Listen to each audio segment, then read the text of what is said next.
Oh, there is never a boring day in Bitcoin land. And while some people believe that the correction is over, the Bitcoin market gave us another roller coaster ride just to keep things a little spicy. So in this video, we are going to look at the charts and a few qualitative information sources to try and answer whether the Bitcoin correction is going to end soon. As usual, this video is not financial advice, just pure entertainment, hopefully to brighten up your day a little bit more.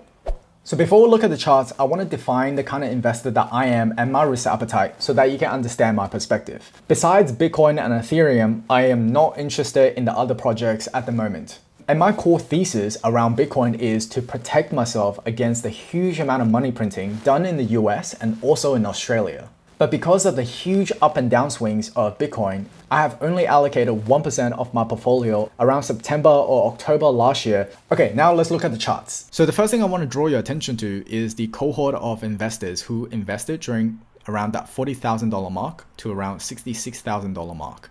So essentially the momentum traders or the retail investors that came in really late. I think this will largely not really impact institutional investors, but for retail investors, this kind of drawdown from 66,000 to around 29,000 will be pretty hard to stomach through. My perspective is that as the Bitcoin price reaches around 40,000, some of these retail investors will paper hand and they will sell out just so that they can get out of the position so that they can move on with their lives. That's a speculation on my end, and I think that will be a dynamic that we'll have to deal with for quite an extended period of time so that you can essentially shake out some of the people that was way too overly bullish during this phase right here.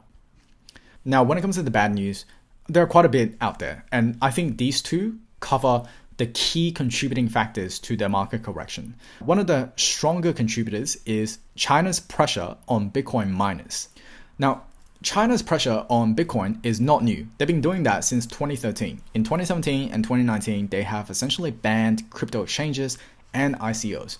But this time around, when you have the vice premier coming out to say that they want a tighter crypto regulation, not to mention they are talking specifically about Bitcoin mining, it definitely drew more attention. And the reason why that is important, for those of you who don't already know, is that the total hash rate, which is essentially what powers the Bitcoin network, 65% of it is in China. And that's one of the broader concerns around Bitcoin because it's supposed to be a decentralized network.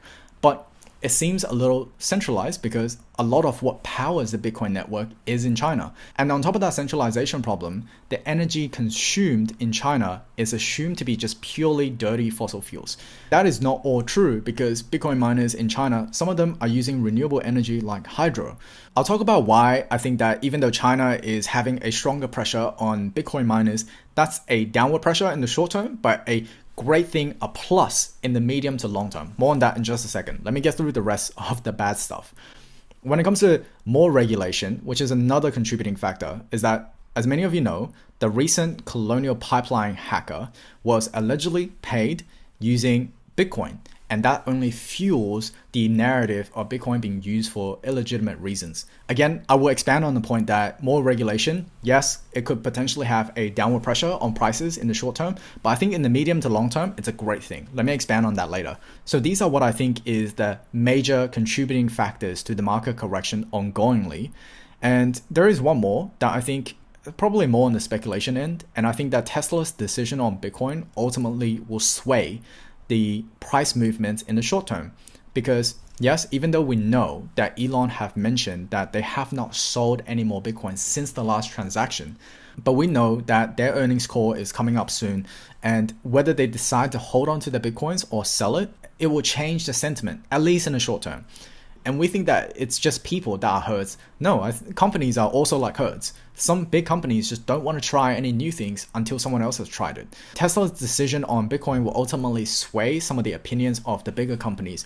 Maybe not all of them, but it will definitely have an impact in the shorter term. That's essentially the bad news. So let's talk about the good stuff. Firstly, let me present some of the counter argument for the bad news, and then we'll add on top of it the good stuff, if you will. On China's ongoing pressure on Bitcoin miners, I actually think it's a great thing in medium to long term. One of the analysts that I like to follow is Nick Carter. He is one of the first crypto analysts in Fidelity, and now he runs his own crypto VC firm. And it's really interesting from the perspective that some of these miners, they are forced to sell some of their coins because of the political pressure.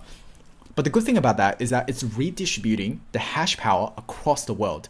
Not only does that address some of the centralization issues of Bitcoin, it also helps address the fossil fuel consumption issue, because when you move processes to other countries, it will potentially give them more options on using renewable sources. And I think that solves both the centralization issue and also the fossil fuel consumption issue. On top of that, when it comes to more regulation, I think that's a great thing for institutional adoption, because some institutions are just not willing to touch Bitcoin because how unregulated it is and the perception of how it's just used for illegal activities. Having more regulation will help protect the investors within the community, not to mention it will drive adoption. Now, on Bitcoin being used for illegal activities, I want to remind you that our fiat currency system is being used for illegal activities every day.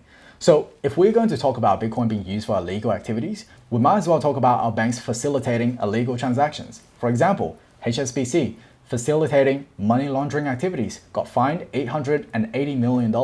Our very own Westpac got fined for money laundering for $1 billion. I think it's actually more than $1 billion. And this is not even to say that what about the investment banks during the GFC who sold toxic loans to everyone? How is our money being purely used for legal reasons? We know it's not, right? I just want to balance out the argument a bit, because all I hear is Bitcoin being used for legal reasons, but our fiat currency is not that angelic either. Looking at some on-chain analysis, we can see that during the correction, which is still going, there are a lot of exchange inflows. Let me quickly explain inflows. The way to understand inflows is that when there is a heavy inflow, it could potentially mean that investors are moving coins to their wallets to be sold.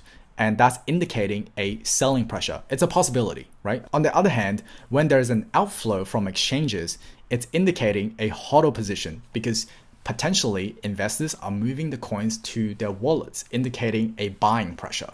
So going back on this graph, there was a lot of exchange inflow, indicating that there was quite a bit of coins being sold. Now, the story gets really interesting if we dig into that a little bit further. Because when we look at Binance, which is a preferred platform for both retail investors, speculators, and also some institutions as well, you can see that there was a lot of exchange inflows, right? And there was a bit of exchange outflows as well. But what really surprised me is that if we compare Binance with Coinbase, you can see that there is an outflow dominance in Coinbase, almost suggesting that the institutions were accumulating as everyone was selling. This is further supported by the number of accumulation addresses going up. Now, accumulation addresses are those addresses have 2 incoming transactions and have not spent any of their coins, right? So you can see that as the market was correcting, they were accumulating.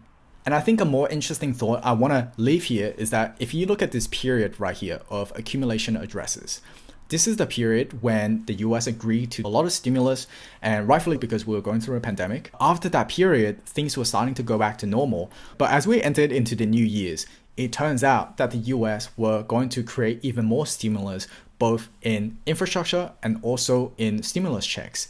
So we saw a spike in accumulation addresses. Now, these stories could be completely unrelated, but I think that most institutions are looking at different asset classes to protect themselves against a huge amount of money printing that the US and Australia is doing. So looking at all of those different factors, I actually think that there are more downward pressures in the short term and there are more upward pressures in the medium to long term, because I think that regulation and institutional support and accumulating more Bitcoins is only going to help in the medium to long term. But in the short term, I think there is a lot more pain, and I want to show you why in the charts. So if we take a trip down memory lanes and look at the historical corrections of similar sizes and see how long it took to recover those, you can see that this correction that we had in 2017, which corrected around 57%, took around 163 days to recover. And this correction that we had in 2018 corrected around 52%, 53%, and it took around 173 days to recover. So if it takes around 3 months to recover from a correction of a similar size compared to the past, then we're really in the beginning stages of the correction, and it will take a bit of time to pan out, shake out the weekends, if you will, before we can go up higher. But in saying that, the Bitcoin exchange inflow is indicating that the 7-day moving average is peaking to previous levels where the price have ultimately bottomed. Like for example, the pandemic crash or the early stages of January 2019. From my perspective, I don't expect the correction to end so quickly. Of course, there is always a chance, but I am going to remain bearish in the short term, but medium long term, I am incredibly bullish. So thank you for watching this video all the way to the end. If you want to support the channel, not to mention access to additional content pieces and be part of my fortnightly Q&A, consider supporting the channel via Patreon. Nevertheless, if you have learned something new, remember to gently smack the like button right there, subscribe to my channel so that when I release future videos, you be the first one to know. Until next time, my name is David. Otto will always do the honors and see you very, very soon.